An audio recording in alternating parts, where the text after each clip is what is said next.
আসসালামু আলাইকুম এভরিওয়ান, কেমন আছেন সবাই? আমি আজকে বেগুন আলু দিয়ে শুটকি রান্না করব এবং বেগুন ভাজবো। বেগুনের সাথে আলু পটল এটা হচ্ছে ভাজি করব, আর করব মসুর ডাল দিয়ে আলু দিয়ে এটা রান্না করব, ভুনা ভুনা করব। আমি কড়াইতে পেঁয়াজ ভেজে নিচ্ছি তেলে। এখানে আমি আদা রসুন বাটা দিলাম। এখন আমি এটাতে মধ্যে লবণ, পরিমাণ মতো লবণ, হলুদের গুঁড়া আর ধনিয়া গুঁড়া দিয়ে দিব।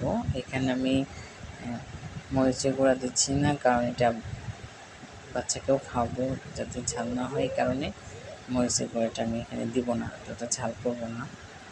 এখন আমি ডাল আর আলুটা দিয়ে ভালো মতো কষিয়ে নেব।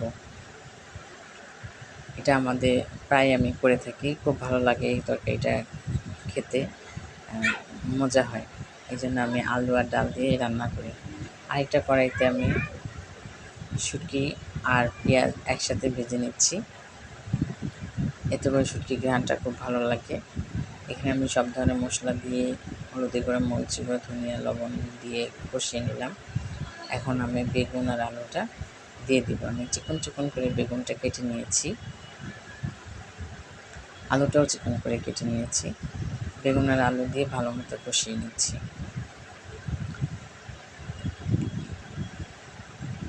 এটা ভালো মতো কষানো হয়ে গেলে এখানে আমি পরিমাণ মতো পানি দিব, পানি দিয়ে করে নেব। এই যে আমার আলুর ডালটা হয়ে এসেছে। এখানে আমি একটু ধনেপাতা দিয়েছি। এটা বেশি ভুনা ভুনা করবো না, একটু পরিমাণ পাতলা রাখবো, যাতে করে খেতে একটু ভালো লাগে।